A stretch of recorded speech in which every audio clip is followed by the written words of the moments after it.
Now, one major contributor to this year's festival programme has been known to remain absolutely silent for hundreds of hours at a time, to lie naked on a cross of ice, even to slash her own skin with a razor blade. Serbian performance artist Marina Abramovic is nothing if not committed. Her work forms part of the group show 11 Rooms, and she's also presenting her own story, the life and death of Marina Abramovic. Produced and directed by Robert Wilson, starring Willem Dafoe, and with music by Anthony Hegarty. I went along to take a look.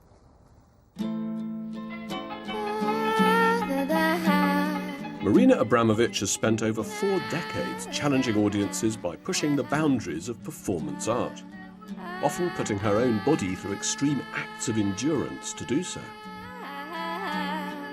One famous early performance dared the audience to utilise an array of objects, including knives and a gun, as she stood passive in front of them. While last year, as part of a major retrospective at New York's Museum of Modern Art, she sat opposite members of the public every day for 3 months in one of the longest pieces of performance art on record, attracting well over 500,000 visitors. But her offering at this year's Manchester Festival marks a first in the career of the now 65-year-old artist. In her work as a performance artist, Marina Abramovic has always been very careful to retain absolute control, but here she's done the opposite. She's given the director Robert Wilson her life in the form of notebooks, memoirs, confessions, and said, "Make of it what you will. Stage me, narrate me. Tell the story of my life as you see it." It's an eccentric theatrical experiment in the surrender of control.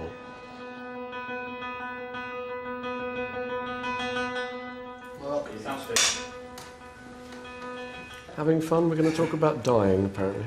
Dying is a lovely morning for to die. I want white bread. The genesis of the project came from Abramovic's wish that Wilson would design her funeral, while Anthony Hegarty would provide the music. But though it begins and ends with a funeral ceremony, the play also takes a surreal episodic journey through her life, especially her early years in post-war Yugoslavia. What I call this piece is Robert Wilson's life and death of Marina Abramovic is his vision, absolutely his vision. And he have a total freedom to recycle as he wants, and I don't have any control of it. And that not having control is the most liberating feeling I had since long time, because I have complete control about my own work. I didn't want to have any control about my life. And there is so many different things, like, you know, the me is played by the Carlos, and Carlos is this man who is quite small size with mustache, you know, and I could not believe he cast me. I said, "Who is this?" I said, "Oh, this is Carlos, this is you." And then I said, "And who am I going to be?" I said, "Your mother, of course." And that's another crazy twist, because I had the problem with my mother all my life, you know. So I play my mother, and then I play myself, and then it's all mixed up into so many different things. And there is many Marinas on the stage.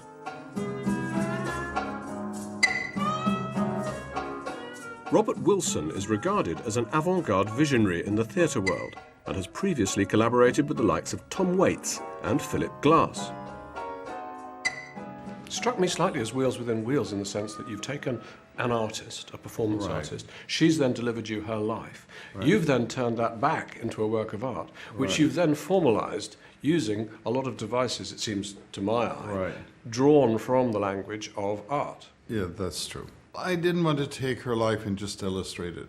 I mean, we know what she's done pretty much as a performing artist, and so for me to reproduce that on stage would be totally wrong, I think. First of all, performance art is completely different than theatre.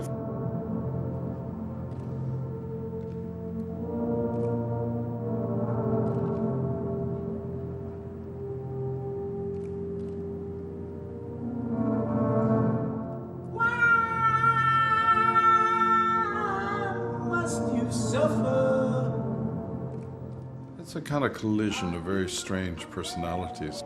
Willem Dafoe is more psychological, naturalistic actor. I'm trying to formalize him.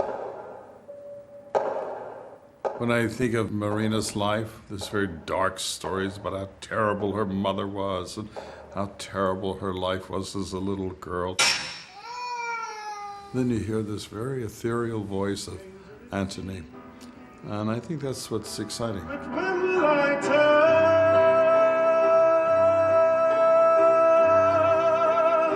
and cut the world?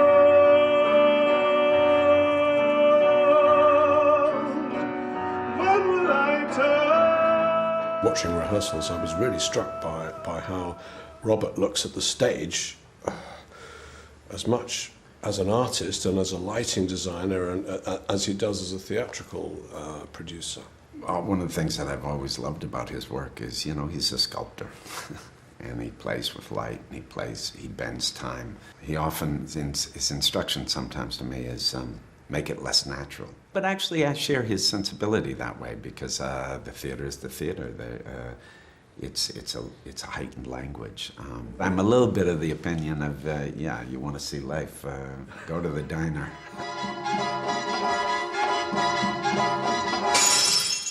Tell me about your role, because your role seems very important. I don't know, I'm part of the glue, I'm part of the structure. 1972, she starts using her body as material. Blood, pain, watching major operations in the hospitals, pushing her body to its physical and mental limits. So part narrator, part chorus, part... Yeah, part narrator, part chorus, part...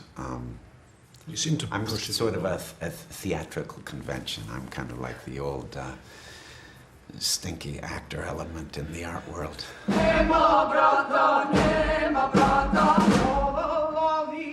With this play marking her furthest move yet away from traditional performance art, has Abramovic left her old radicalism behind? I mean, you used to say that you hated the theatre, so how come this is all right? It's my entire principle of my work, that I always like to do things I'm afraid and I hate and I don't know. You go into another, dimension and you learn so much about doing it. It's so easy to do things you like, you never change. But when you don't like, that's which is interesting. To give up control, it's really a liberating experience. And in that way, your life always looks new to you. It's kind of a good trick. Bye-bye.